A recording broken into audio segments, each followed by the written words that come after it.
آیت الکرسی کا اہتمام کرے۔ اللہ کے نبی نے فرمایا اس شخص جو فرض نماز کے بعد آیت الکرسی پڑھتا ہے، اس بندے اور جنت کے درمیان رکاوٹ صرف موت ہے، صرف موت ہے۔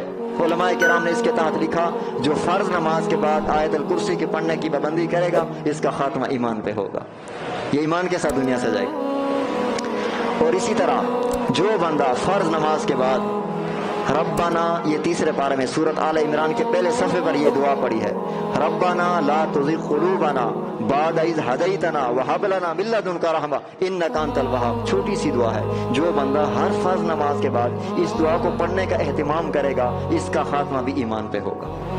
اگلی بات، جو بندہ ہر فرض نماز کے بعد اپنے موجودہ ایمان پر شکر ادا کرے، شکر ادا کرے، اے اللہ تیرا شکر ہے کہ تو نے مجھے ایمان دیا ہے، اے اللہ تیرا شکر ہے تو نے مجھے مسلمان بنایا، اللہ تیرا شکر ہے تو نے مجھے ایمان کی دولت سے نوازا ہے، اپنے ایمان پر شکر کرتا رہے۔ اللہ نے قرآن میں اعلان کیا لئن شکرتم لازیدنکم، اگر تم شکر کرو گے میں تمہارے ایمان کی نعمت کو بڑھا دوں گا۔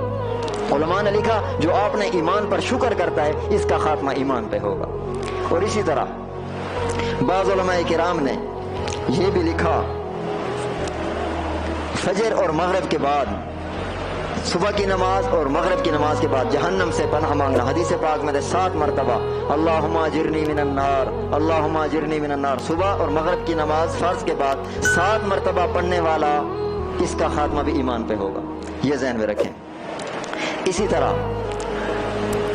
سورۃ حشر کی آخری 3 آیات جو بندہ صبح اور شام کو پڑھے، حدیث پاک میں آتا ہے اللہ کے نبی نے فرمایا سورۃ حشر کی آخری 3 آیتیں ہر کسی کو تقریباً آتی ہے، واللہ الذی لا الہ الا ہو، آخر تک 3 آیتیں اللہ کے نبی نے فرمایا جو سورۃ حشر کی آخری 3 آیات صبح کو پڑھے گا مغرب تک 70,000 فرشتے اس کے لیے دعائیں مغفرت کرتے رہیں گے جو سورۃ حشر کی آخری 3 آیتیں صبح کو پڑھے گا۔ جو سورۃ حشر کی آخری 3 آیات مغرب کو پڑھے گا صبح تک 70,000 فرشتے اس کے لیے دعائیں مغفرت کرتے رہیں گے۔ اگر یہ اس پڑھنے کے درمیان فوت ہو گیا شہادت والی موت کا اس کو ثواب ملے گا۔ اللہ کے نبی نے فرمایا اگرچہ یہ گھر میں اپنے بستر پر کیوں نہ مر جائے۔ تو ان آیات کے پڑھنے سے بھی خاتمہ ایمان پہ ہوگا۔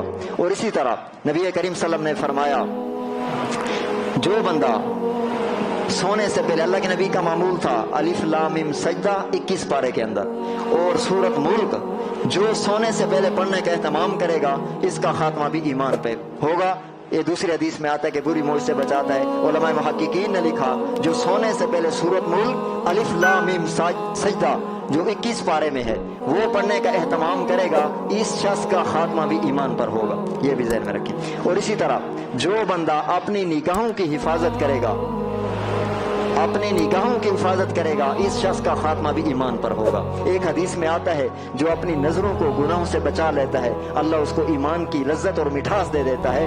اور ملا علی قاری رحمۃ اللہ علیہ نے لکھا اس شخص کا خاتمہ بھی ایمان پر ہوگا جس نے اپنی آنکھ کو گناہ کے موقعوں سے بچا لیا ہے، یہ بھی ذہن میں رکھیں۔ اور اسی طرح درود پاک کی کثرت کرنے سے بھی خاتمہ ایمان پہ ہوتا ہے، لا الہ الا اللہ کی کثرت کرنے سے بھی خاتمہ ایمان پہ ہوتا ہے، اور شریعت پر استقامت پر چلنے سے بھی خاتمہ ایمان پر ہوتا ہے، اور اسی طرح صدقہ کرنے سے بھی ان مسلمان کا خاتمہ ایمان پر ہوتا ہے۔ اور کبھی کبھی حدیث پاک میں آتا ہے جو بندہ، اور اس طرح عصر سے پہلے جو 4 سنتیں ہیں اگر اس کی پابندی کی جائے بعض علماء کرام نے لکھا اس کا خاتمہ بھی ایمان پر ہوگا۔ جو نبی کریم صلی اللہ علیہ وسلم کی سنت پر عمل کرے گا، نبی کی سنت کو زندہ کرے گا اس کا خاتمہ بھی ایمان پر ہوگا۔ جو اعمال صالح کرے گا اور نیک بزرگوں کے ساتھ چمٹا رہے گا۔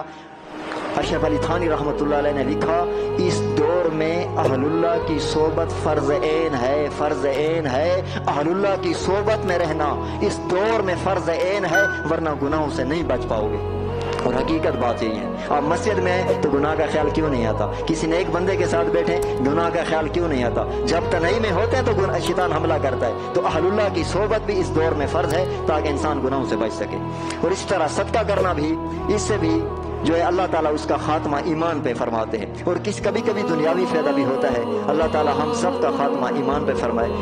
تبارك الذي نزل الفرقان على عبده ليكون للعالمين نذيرا